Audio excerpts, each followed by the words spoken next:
if you are frustrated with release dates, you're finding it hard to do launch activities and launch events aligned with marketing, those types of things.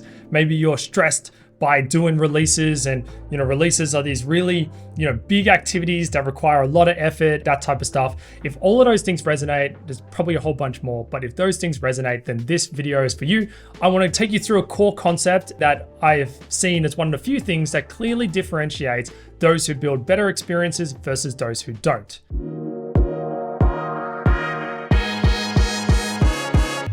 So let's start with the core concept. Let's start with the theory, and then let's get into the practice. So as a core concept, I like to define these three things. Now, I know there's like ISO standard definitions out there, and people have pointed me to all those things. To be honest, the labels and the words I use along here are less important than the actual details that I have below, because you can call it whatever the hell you want. It's really the notion that we have these three distinct separate activities that often get mixed together all as one. To begin with, we have deploy. So if we zoom in, hone in on the first one, this is a technical activity. It is the technical task of putting new code into an environment, right? So I'm talking about software here. This is us putting new code into an environment. So let's say that I started writing the code for this feature. Maybe the feature's finished, maybe it's not, maybe I'm just partway through it. Doesn't matter. I can take that code and I can deploy it into any environment. This could be a test environment, a staging environment, or it could be a production environment. I'm really agnostic here. This is deployment. It is the technical activity of putting code into an environment. This can be done frequently and in small batches if we decouple these things. If when you deploy software into an environment, it becomes available to everyone, then you can't do it frequently and in small batches. There is a reason why we want to do this frequently and in small batches, is because it de-risks us technically. Because if I do a really small, let's say I put like 3 lines of code into an environment, right? So I deploy those 3 lines of code. If something breaks, I know exactly what caused the break. Somewhere in these 3 lines of code. What did I introduce? It breaks. Now, if this was 3,000 lines of code, which it often is in companies, now I don't know what broke. It's very hard, and it takes a long time to debug and to try and work out what's gone wrong. This is a technical problem. This is technically de-risking. If you're in that world where you deploy 3,000 lines of code at once, I'm sure you've been in that space where you found bugs and defects, and it takes you days, if not weeks, to resolve that. And then suddenly inside your release plans, you're basically tacking on like a month or 2 weeks to a month of testing and bug fixes before you can even release software. Now, moving on, once we get past the technical thing, we get into releasing. Now, releasing is, to me, it is making those changes, so those codes, available to your users. So this is now taking those lines of code and making that change available to users. What's nice about decoupling these two things is I can deploy code like 3 lines plus, this is actually really bad contrast. I'll go to like a black or something. This allows me to deploy like a little bit of code, and then more code, and then more code, and then more code. And then at some stage, we'll get to a point where we feel like the feature is done or ready, right? And we feel like there's enough from all of these slowly incremental builds towards said feature. Then eventually we get to the point where we think there's enough that we can actually give it to our users, and there's enough functionality to be able to actually use it, right? So this, again, decouples these two things. This allows for continual deployment and continuous integration, like CI/CD type stuff. And then we can do a bunch of really small batches, and then at some stage we can turn it on for people. Now, at this point, this is where we introduce things like feature flagging, and we have tools like Launch Darkly, Post-Hog. There's a whole bunch, I can rattle them off, but they were just the 2 that came to me first. No, not getting any kickback or I got no allegiance to any of them, but they were just the 2 first things that came to mind. But this is where we get into the world of like feature flagging, right? Being able to turn functionality on and off. Now, when we do that, this gives us a great deal of flexibility. Now, we can do this in small batches. We can do this in large batches. In other words, we can make this, this small feature available. We could also make it available to a small percentage of users, or we can wait till we have a really big thing and we can turn that big thing on at the same time. So we can wait till we have 5 things or 10 things and then turn them all on, or we can turn them on individually. The nice thing about releasing too is that this gives us exactly what I said. This gives us the ability to roll it out to, trying to find some space to draw it. I'll draw it here. This gives us the ability to roll it out to 5% of users. And then we can go to 15% and then et cetera, et cetera. So we can gradually release that to more and more users over time, right? So again, if we decouple this allows us to do this. So what this then allows us to do is, when deployment's more of a technical de-risking, this now lets us de-risk from a usability point of view, a desirability, and a value point of view. So I can roll it out to 5 people or 5% of people or 2% of people. This all depends on how big your user group is. And I can give feedback. I can see how they're using it. I can see if they even do use it and what value it brings. And I can start to iterate on that feature and I can improve it over time. And as I improve it, I gain more confidence and I release it to more people. At this point in time, you can communicate it or you can not communicate it. I think any change you release, you should communicate. And at the very minimum, we are doing something like release notes. But what we're not doing, this is the key differentiator between release and launching, which I'm going to get into, is that we're not doing a big marketing campaign. We're not doing a big song and dance on stage. We're not doing mass market kind of awareness campaigns and communication there. This could be little communication, we might put a few little push notifications in the app. We might do some little onboarding type things, some little widgets. We might do some release notes or an email or two, but that's kind of the extent of it at this point in time. Now, moving up, when we want to do more than that, is when we get into launching. Now, launching is a strategic activity. This is us informing the market about specific changes that we think are high leverage. So the whole notion behind launch is we want to take that thing that we released or multiple things and we go, hey, this thing is really cool or really important. And we think we should put some marketing and launch effort behind it.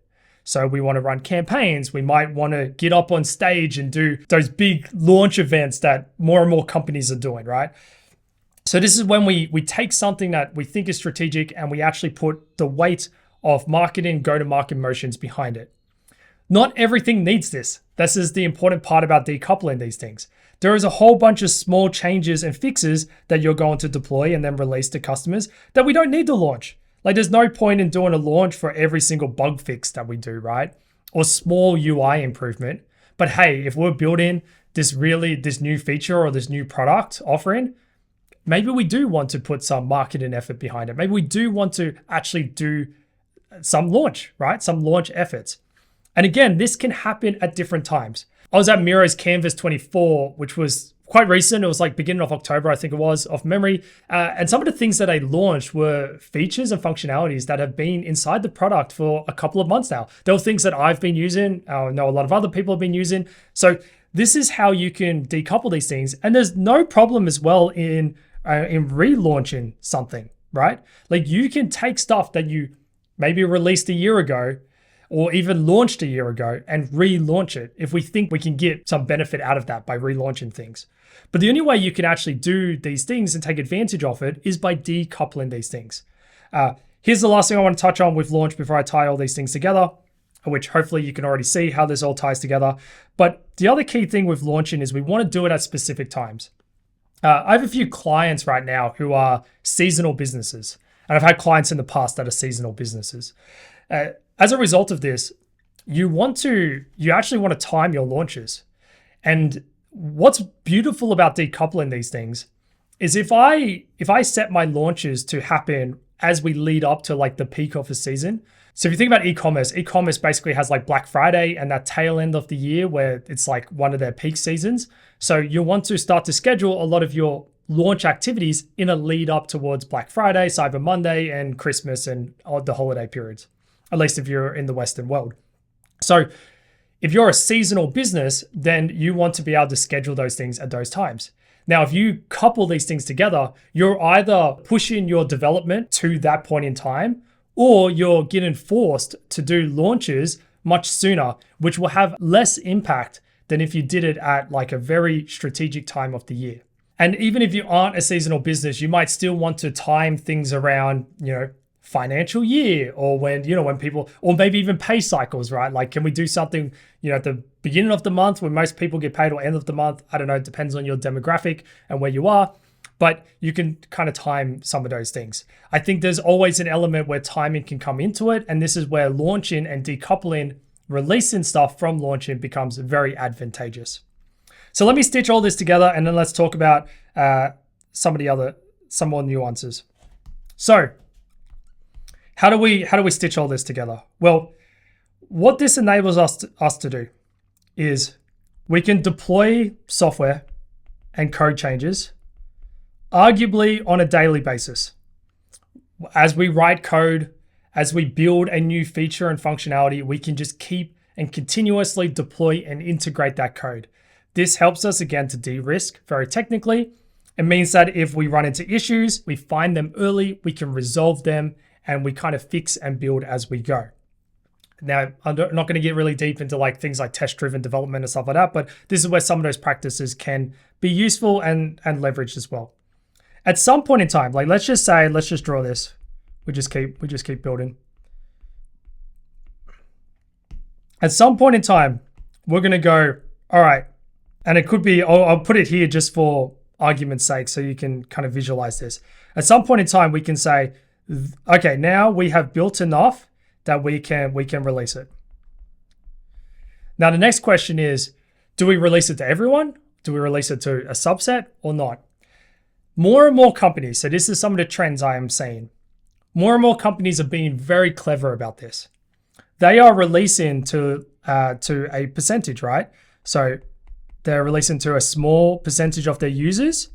That's one avenue that you can take. Release to 2%, to 5%. Here's some real examples. I don't know if this is still true today. If somebody works at Spotify or knows someone that works there, let me know if this is still true. But I did hear a story that at a point in time at Spotify, basically product teams were allowed to release to 2% of their user base. So you can release something to 2% of users, get feedback, and then you can basically iterate and go from there. Now, Meta, again, I'm not sure if this is still true. People can correct me if this isn't true anymore. But for a while, Meta and Facebook were releasing new features and new functionality to Australia and New Zealand. So Australia and New Zealand being a couple of million population. I don't remember the exact number, but Australia is about 25 million people. So you put that together, you're looking at like 30 million people, maybe 30 to 35 million. It's not a large population, especially if you consider that you have something like 1 billion daily active users, right? So that's a very small percentage. And I also wonder if Australia and New Zealand represented like the average demographics of, Facebook, right? Or Meta, because they do it for Instagram and stuff too. So that's kind of clever to pick this geolocation that you're like, hey, this is a pretty good representation of the majority of our users. So we can test things with them. Now, other companies are getting more sophisticated. Rather than releasing to a percentage, they might release it to like a beta group or like an early access. And I'm going to go on a small side tangent here, but I think it's a very important concept. Why are these two things really powerful? These two things are really powerful because of the diffusion of innovators. So I'm going to draw a very bad bell curve here, and but you can Google it. I might even flash it up on screen. But essentially in the diffusion of innovators, it says that roughly, I think these two categories account to 16 odd %. And they represent, I'm going to use a different color. In fact, I might use a smaller pen. They represent innovators and early adopters, right? So I think about 2.5% are innovators, give or take. I'm sure it's not a perfect statistic. And like 14% or 12% or something is early adopters. These people share some common characteristics. So if I was to explain the diffusion of innovators, I would explain it like this. Innovators and early adopters often don't need a lot of convincing to jump on your products. They're usually quite happy to jump on new things. They're very curious people. They like trying new things. As a result of that, they are also very forgiving. They're used to jumping on early access programs, buying new products in their infancy, and for there to be a whole bunch of issues. So they're used to it. They are therefore less vocal when things don't work because they're like, I know it's an early version. They're very forgiving. They're also often very vocal. They give you a lot of feedback, and the feedback that they give is a lot of positive feedback. So I might just like annotate this. They're going to give you a lot of positive feedback. They're going to say, hey, what about this? Or I'm thinking about this, or I have an idea. And they're often quite engaged groups because they're, these types of people. Innovators, early adopters are people who would have bought Bitcoins, back 10, 15 years ago. They probably made a lot of money on them. Maybe they lost all their money when they used that crypto money to buy NFTs, but who knows, right? Anyways, these are people that, they buy a new iPhone every year or a new phone every year. They're jumping on the latest thing. They, bought a drone, whatever, if they can afford those things. Now, the next lot of people that we have are the early majority. And then we have the late majority. Now, off memory, and somebody will correct me if we looked at the stats, these people account for like 60+%. I'm going to say 65% of the population. So they are the vast majority of people. Now, jumping from the early adopters and innovators to the early majority, we often refer to this as crossing the chasm. This is often drawn where there's like a really big gap here because it's really hard to make that leap.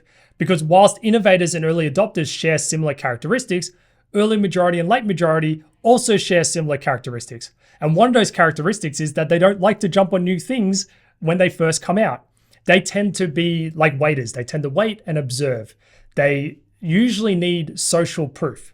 In other words, they usually need to know some people, whether it's a colleague, some friends, and it's usually several people. So they need to wait until, they're seeing their mum and dad buy an electric car and, their friends and family and colleagues get into crypto and that type of stuff. And I'm just using them as examples because it's kind of like timely type stuff, but it could be applied to anything, right? Like when the iPhone came out, they were definitely not the people who bought the first iPhone. They were probably also not the people who bought the first iPods, those types of things. They would have bought the fourth or fifth generation, right? After they have seen it work for a while, it's been in the market for a while, multiple people that they know have it, they've seen it, they've observed it. And so they're quite driven by social copying. But they're also just very reserved people. They don't like to jump on things that are new. As a result of that, they are used to products being very stable and not having a lot of quality issues. So when they do finally adopt your products, they will give you a bunch of feedback, but it will be not so constructive feedback. They'll be very vocal about stuff not working. That's constructive feedback, but you know my point. They're not like, hey, this didn't work and I'm totally cool. I'm not going to leave your product. They're like, no, if you don't fix this, I'm going to tell all my friends that this sucks and I'm going to use a different version of it or a competitor. So these people are vocal in a different way, but they usually take a while to adopt something. And then right at the end, we have the laggards who are, I think they also account for roughly 16% or something like that. Maybe it's a bit less, but people can correct me on that. And these people will only adopt something when they're absolutely forced to do it. So they'll do it begrudgingly with no choice. Now, the reason why I go on this sidebar is because beta programs, early access, work really well because they allow us to capture these people. Because if I do an opt-in, which is what you normally do with these early access and beta programs. So if I say, hey, we have a beta program running where you get new versions of this app before anyone else does. Would you like to sign up for it? I'm sure you've seen those types of things. And you say yes. Or I have like a toggle switch inside the app that's like, beta mode or like early access mode or something like that. Or tried a new version. Only people in this category are going to click that button. Only these people are going to, well, majority of the time, most of the time, statistically, the people who sign up for those programs are going to be these people. So by using early access and beta programs, you can leverage these people and you can use, these people are far more forgiving. So I can be less stressed about rolling something else out to them because they are early adopters and innovators. And I can use those early adopters and innovators to refine my offering before I start to scale it out to everyone else. So I'm using the beta program and early access to focus in on innovators and early adopters use their feedback, their valuable feedback and their help to then refine the product. And as the product improves and I get confidence in it, then I start to scale it out to everybody else. Now, you can get even more sophisticated here. And here was something that I read just the other week from Linear. Basically, Stripe wrote this little white paper. I don't know if I can call it a white paper, but this little ebook PDF, it was like 5 pages. It's hard to call it a book, about Linear and how Linear approaches product. Those who don't know Linear is like a Jira competitor. They're basically project management software. But what they do, and I thought this was really fascinating reading this, was they do this. They do run a beta, but they have a user community. And it's a curated community. So I thought this is really fascinating. So not only are they trying to leverage the innovators and early adopters, but they are actually curating who those people are. And they deliberately picked people who, as they said, have a good sense of product design and high taste, right? So this means that the feedback that they get from that user community is very high signal, as they say. So the notion that they're referring to here is that basically we've got signals and noise. So signals like stuff that's valuable, and then there's noise. And what we often have to do when we're getting all this feedback is we're trying to filter through the what's signal and what's noise. And by curating that user community, they essentially reducing the amount of noise and increasing the amount of signal. And I thought that was really, really clever. So you can get even more sophisticated here by not only targeting early adopters and innovators, you can also like curate it, make it a selection process. And you can filter out people who you think, you know what, they're probably not the people that we want to be designing for or going to give us high quality feedback. And you can pick people who you think will give you high quality feedback. So cycling all the way back. So we're leveraging things like beta groups. We're releasing incrementally to percentages of users, then 15%, then 50%, and then maybe to everyone, something like that. We're leveraging early access and beta groups, and the only reason why we can do this is because we are decoupling deploying software, releasing software, and launching software. At some point in time, so let me draw this another way. Let's say we released this version of the product, and then we release the next version. And then we keep iterating and iterating on it. At some point in time, we're going to say, we have enough to launch, right? So maybe this is when we have,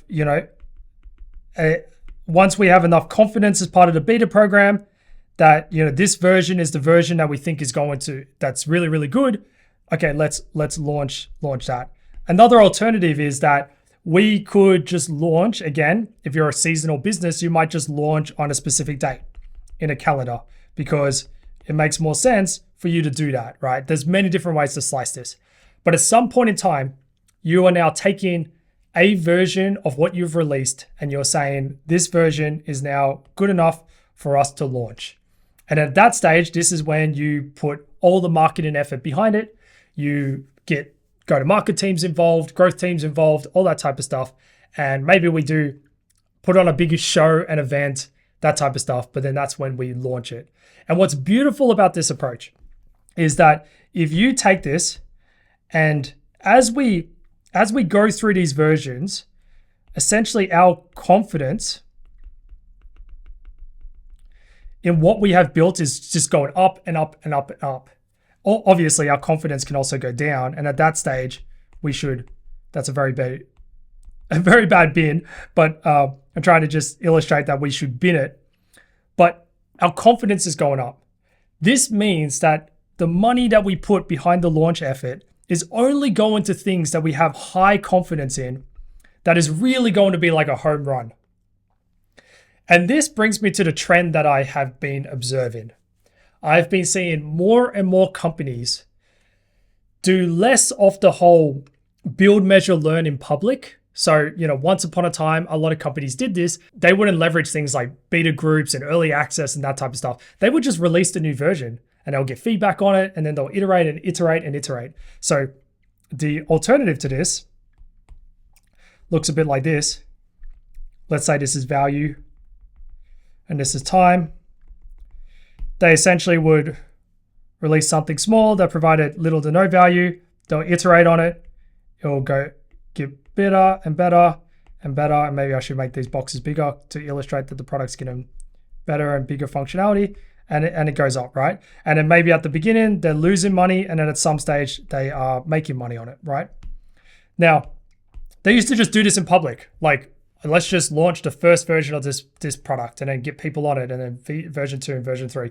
And that's still happening. I'm not saying that that's not happening. I think all the core foundational principles of getting feedback early, releasing early, and learning early all still apply. But the trend that I'm seeing more of is we're doing a lot of these iterations behind closed doors. So we're trying to leverage things like, again, early access groups, beta groups, that type of stuff, which means that we're often not making any money on these things because we might not be charging for it.